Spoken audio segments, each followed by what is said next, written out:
Hello, everybody. Welcome to the 88 Crime Cold Case Files podcast in collaboration with the Tucson Police Department.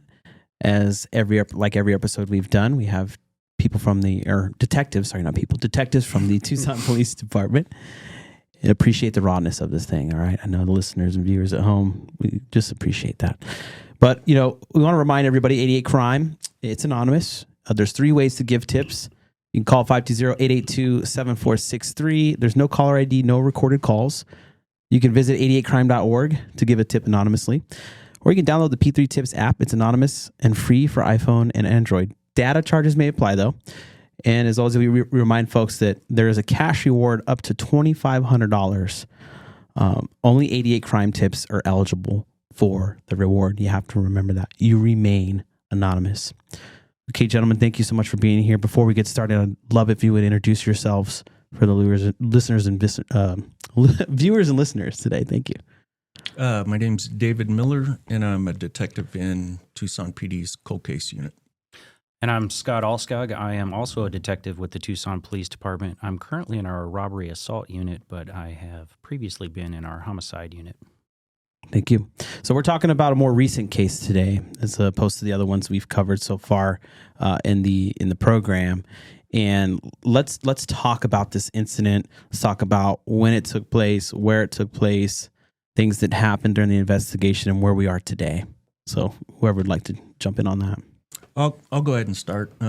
Scott was the original lead detective on the investigation, and about a year ago, it was transferred from the active homicide unit over to the cold case unit, where we've tried to further the investigation from that point. But I'll let Scott talk a little bit about some of the details.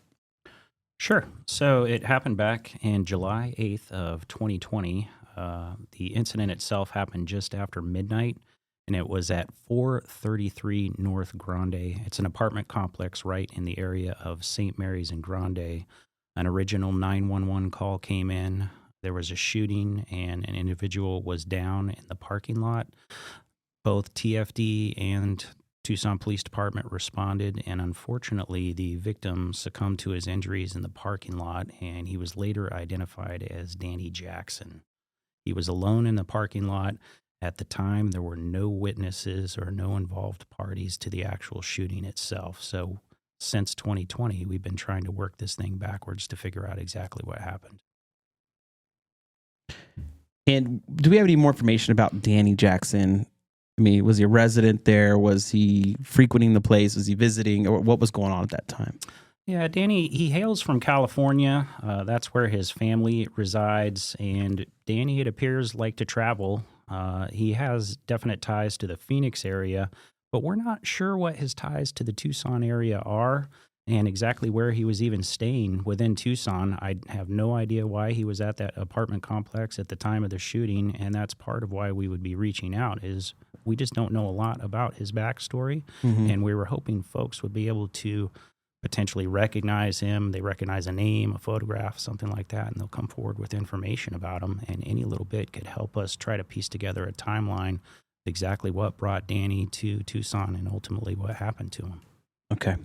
So to help the community with this, I think it's important that we cover the location and scene a little bit so those folks that live in the area can think about how it's set up and maybe if they were around or they had friends or family that were around in that part. So kind of just break down the location and the scene for us if you can.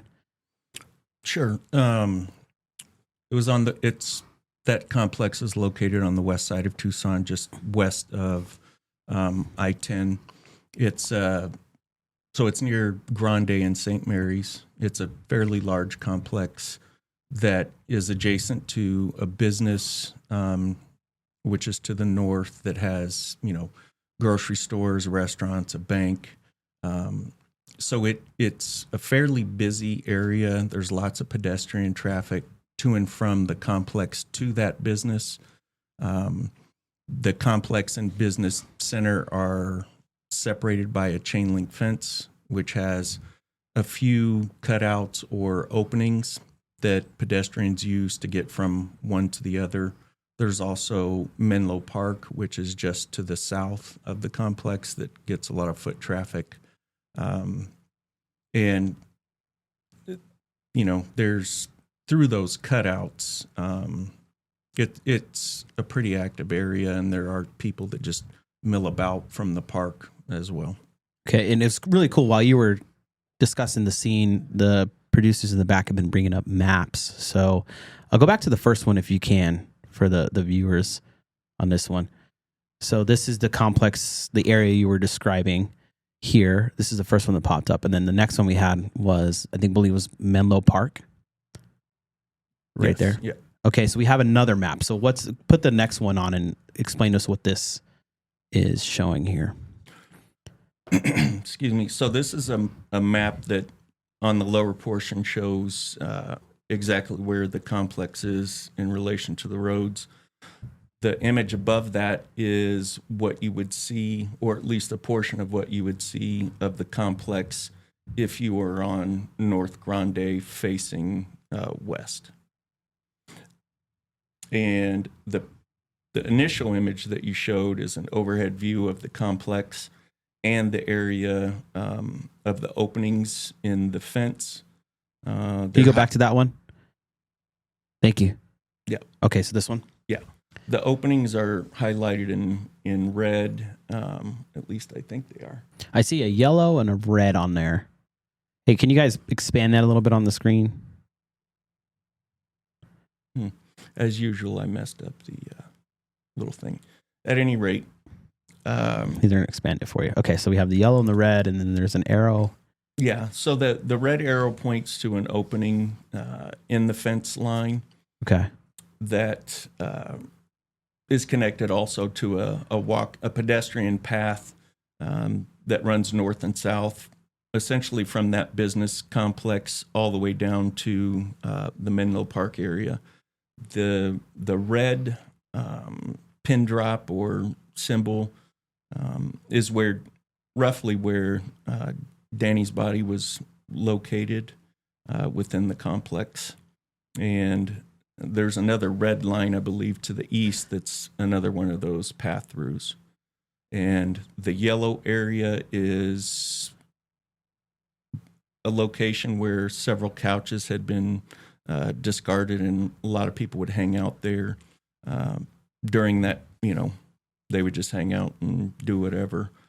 Some of Danny's personal items were located in the vicinity of that couch, and Scott can go into a couple more details about what witnesses after the fact can say about that okay, area. yeah, let's do that. Yeah, so just to expound on what Dave's talking about, in the far northwest corner, that first yellow dot, Can you pull that back up, please? Thanks. that's going to be a very traveled area on foot. At the time of the incident, there was a pretty big mesquite tree there that probably offered some good shade, and this was the summer. A good place to hang out if you're outside and you want to be out of the sun. Mm-hmm. And I would guess that probably those couches, somebody had moved out of the complex and had left them by the dumpster, and then I think somebody just moved them back into that corner. Mm-hmm. And that was a pretty permanent cut through at the time, where it's pretty convenient for the residents of the complex to be able to just go to the Food City and the Family Dollar and the other businesses that are right there. The cut through just to the east was a little less permanent and a little more difficult to get through. It was basically somebody had cut the chain link fence and then just peeled it back. And so somebody pretty limber could get through there, but most of the foot traffic's going to be through the one that's a little further west. And you can see the dot where the remains of Danny was located. That's going to be on an east-west, basically the thoroughfare for the complex itself. And what happened is somebody was returning to their apartment. They saw him lying down in the roadway, and they weren't sure exactly what was going on. Maybe it's just somebody who's had a little bit too much to drink, something like that, just laying in the roadway. So they pulled in, and there was a security guard that was arriving at the complex, and it was one of those situations where the security guard wasn't there full time. He had different locations, and he would clock in at each of the different locations, like on a clock on his phone, punch in, okay, I'm at this complex, I'm going to do my rounds. And he was just arriving. They flagged him down. He went over and checked on Mr. Jackson, realized the gravity of the situation, and he was actually our 911 caller. Okay. he rendered aid, and then we arrived and, tried to render additional aid. TFD came, and unfortunately, Mr. Jackson succumbed to his injuries, and that's when it became a homicide investigation. So what are some gaps you're looking to fill here and help you're looking from the community in particular? Well, I'm jealous of Scott because he's much better at this than I am. So obviously, like Scott said at the beginning, trying to just get an idea of what Danny's day-to-day life was here in Tucson. He did have some contacts with people in various areas of Tucson, so we're not sure exactly how he ended up at this particular location, whether he knew somebody within the complex or things like that, or maybe it was close to where he needed services like medical care and things like that. So we're looking to talk to anyone that he may have been close to as far as where he had been staying on a permanent basis while he was in Tucson, and just get some of that information, whether he was having problems with anyone in particular, where he got his food. We are aware that he did do some shopping within that complex around the time of his homicide. So those are the things we're really trying to focus on. And it could be that maybe somebody recognizes Danny from a photo and can say, oh, I hung out with that dude. He was also with these people who may be his friends. Any vehicles he may have been associated to, things of that nature. Okay. I want to, first off, ask if there's anything else you guys want to add to this case file that we're going to publish. Yeah, I would just put out the request that, we're just looking for a starting point. Perhaps there was somebody in the complex that was afraid at the time, to say that they knew Danny or knew what was going on, or if there's somebody in the community in that area that was afraid, or for whatever reasons, they just didn't feel compelled to say anything at the time. 88 Crime is an excellent forum. It's not going to be directly to us. You can talk to just 88 Crime themselves and just call in and give us a starting point. And if you give us that information, we can start trying to work it backwards from there. And that's what we're really reaching out to try to do. Right. You got anything? Yeah. And it may not be information from the complex or an eyewitness or anything like that. It could be a place where Danny, again, was getting services, or he would go frequently and that person can say, oh, he's been with this person, or he provided his address as such and such when he was in, the office or the building. Even that stuff would be very helpful. As always, if you have any information you'd like to relay through 88 Crime, there are 3 ways to do so. They are in the show text, so you can go that way. Again, we thank you so much for your help and your listenership with these, and we will be back with another one soon. Gentlemen, thank you so much. Tucson Police Department, thank you so much for your collaboration and your partnership on this project. We appreciate it. Thanks. Thank you. Discover the power of 88 Crime, where your anonymous tips are rewarded with cash. When you call in anonymously with the tip, you are given a code. With the code and a password, you can walk into a bank and redeem your reward anonymously. If your anonymous tip results in a felony arrest, you can claim up to $2,500 cash reward. Let's stop the silence on crime and strive for a safer community. For more information, please visit 88crime.org or call 88crime.